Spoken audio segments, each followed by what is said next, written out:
It's one of those winter days when the world feels paused. The color has mostly left the trees. The sky is doing that familiar thing where it can't decide whether it wants to help or not. And I'm standing here packing like a man who's learned something the hard way. Recently I had a fall, and I broke my back. Not the kind of sentence you expect to say in a photography video, but it's part of the story now. I'm all right, I'm moving, and I'm healing. But I'm also aware of limits, and I'm aware that limits don't negotiate. They just show up. So today is not about carrying the entire house into the woods. Today is a minimalist day. Not because minimalism is trendy, but because my body has politely asked me to stop pretending I'm 25. I'm bringing one camera, my Pentax K1, and 3 lenses. The 15 to 30 mil for anything wide in case the scene earns it. The 24 to 70, it's the honest work lens that usually saves the day. And 100 mil macro, because winter often hides its best subjects in the smallest places. A tripod, of course, a polarizer, and some filters. A solid ND, a graduated ND, just in case the sky gets ambitious for 5 minutes. But that's it. No extras, no backup for the backup, no pack full of maybe, just the essentials, and a promise to myself that I'll listen to my back if it's time to say stop. This is also tied to something bigger. I've been thinking about downsizing my camera gear before my trip to Vietnam. And I don't mean in a dramatic way, sell everything, rebirth my soul kind of way. I mean in a practical way. Weight, simplicity, travel, the reality of moving through airports and streets in humid heat with a bag that feels heavier than it needs to. Part of me loves the idea of a smaller setup. Part of me does not want to let go of a system I know inside and out.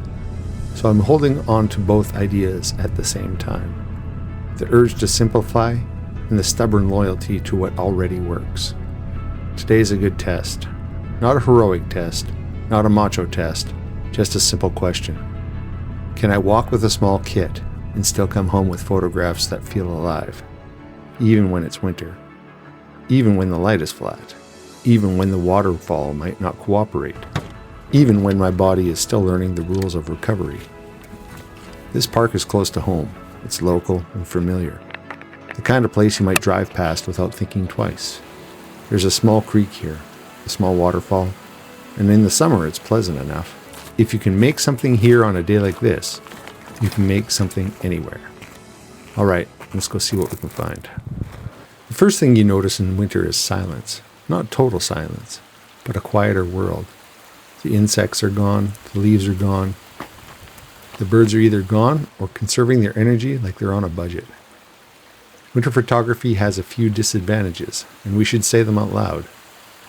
The obvious color is missing. The warm glow of summer is replaced by something colder and more stubborn, and your hands get angry. Your fingers become clumsy. You fiddle with tripod locks like you're wearing oven mitts. And then there's the light. In winter, the light can be beautiful, but it can also be stubbornly plain. High cloud, soft contrast, no direction. The kind of light where you see everything, but nothing feels shaped. This is that kind of day. I came here with a simple plan. I wanted to photograph the waterfall. Not because it's the most spectacular waterfall in the world. It is not. Because it's a clear subject. It's a goal. And goals are comforting when your body is reminding you that you're not invincible. I can already hear the waterfall before I see it, that soft, thin sound of water moving over rock. In winter, it always sounds a little smaller than you remember, like it's trying to keep a low profile. And when I get to the viewpoint, I see why. The flow is down, the waterfall is not roaring, it's politely dripping. And the scene has that slightly disappointing feeling. Not terrible, not ugly, just a bit of a dud. You ever show up somewhere with an idea in your head and reality stands there like, yes, that's adorable, but no. That's this moment. But still I set up, because sometimes first impressions lie. Sometimes the scene looks ordinary until you compose it. Sometimes the photograph is hiding behind a small change in angle. So I put the tripod down carefully, not rushing, not forcing. Just moving like a person who wants to keep his spine intact. I start with the 15 to 30 mil. Wide because the waterfall needs context to feel like something. I find a composition where the creek leads into the frame. Rocks, wet surfaces, the water threading through it all. I add a polarizer and slowly rotate it. It knocks down the glare on the wet rock. It deepens the tones in the water. It gives me a little bit more separation. And I take a few exposures. I look at the back of the camera and it's fine. Technically fine. But it doesn't feel like anything. The waterfall is small, which would be fine if the rest of the scene supported it. But everything's muted. The light is flat, the water's thin, and the trees in the background are a messy web of branches with no leaves and no rhythm. I can already feel my brain trying to negotiate. Maybe a longer shutter, maybe an ND. Maybe if I smooth the water into silk, it'll feel more dramatic. So I try it, because that's what we do. We try. We don't quit at the first disappointment. I add a neutral density filter. I slow the shutter. I let the water blur. I take a few more frames and I look again. It's still fine, but it's still not it. This is the part of photography people don't show you. The part where you do the right things and the results still feel empty. The part where the scene is not bad, but it's not giving you a photograph that feels like you were there. At this point, you have a choice. You can force it. You can keep firing frames in hope that one becomes meaningful through sheer persistence, or you can stop and admit the truth. The waterfall is not the subject today. And saying that out loud is strangely freeing, because once you let go of what you wanted, you can finally see what's actually there. So I started to look around instead of straight ahead, and this is where the day changes. Because while the waterfall is doing its best impression of disappointment, something else is stealing the show. Moss. Bright green moss. The kind of moss that almost looks impossible in winter. Like somebody dropped a piece of spring into the world of gray and brown. This is one of my favorite things about places like this. Even in the cold, even when the big obvious subject is weak, the ecosystem is still doing its thing. The creek is not just water moving downhill, it's a living corridor. It's a line of moisture cutting through a forest that otherwise dries out in winter air. It's a small engine of temperature and humidity that creates its own microclimate. Right here, within a few feet of moving water, the world behaves differently. The air is slightly damp, the rocks hold water in their pores, the shade keeps the sun from blasting everything dry. And moss loves that. Moss is not a plant the way that people think of plants. Moss is basically an expert surviving in places where other things struggle. It doesn't need much. It needs time and moisture and a little protection. And as I'm sitting here thinking about that, I realize something. That might be the story today. Not the waterfall, not the wide grand scene, but persistence. Small life thriving in harsh conditions. A bright detail that exists because the environment supports it. And without trying to make it symbolic, it's not hard to notice the parallel. When you are healing, you don't need drama. You need consistency. You need the microclimate. You need small decisions to support that recovery. So I swap lenses and I let the creek get smaller. I put on the 100mm macro and immediately the world changes. Because macro photography forces you into a different relationship with the landscape. You stop trying to conquer a scene, you start trying to listen to it.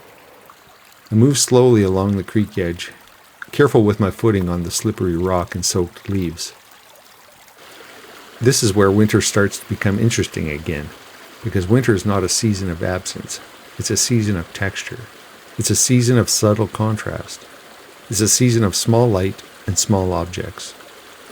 I start making compositions, slowly. I'm looking for the hero shot, yes, but I'm not rushing it.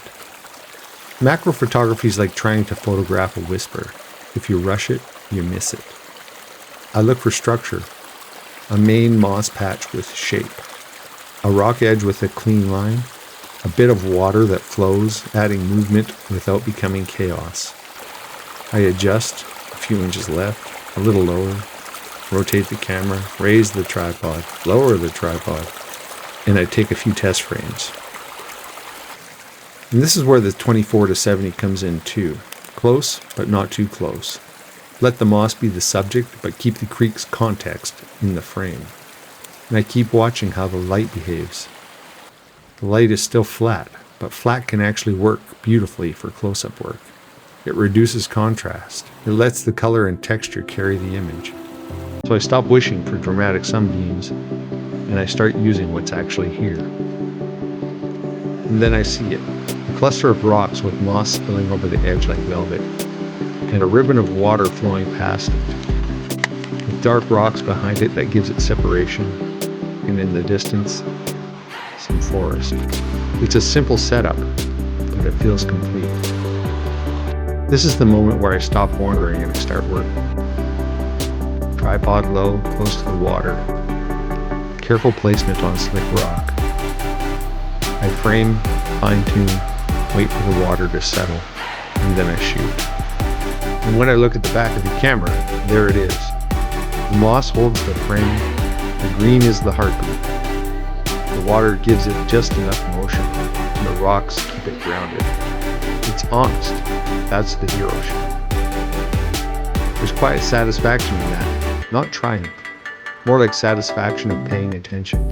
The best laid plans often change. If you come out with one rigid idea and cling to it, you miss what's actually there.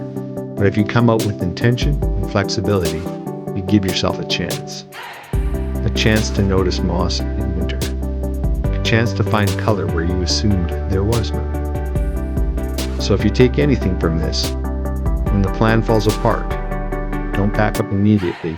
Stay 5 more minutes. Look down, look sideways, change lenses, change distance. Because sometimes the best photo of the day is not what you came for. It's the one you almost walked past. And that's it for today. A simple local walk, a simple kit, a quiet subject, and one good frame that feels earned. Photography is not about controlling the conditions, it's about responding to them. Plans are useful, but they're not sacred. If you like this subject matter, like and subscribe. Follow the channel. The light doesn't wait, and neither should we.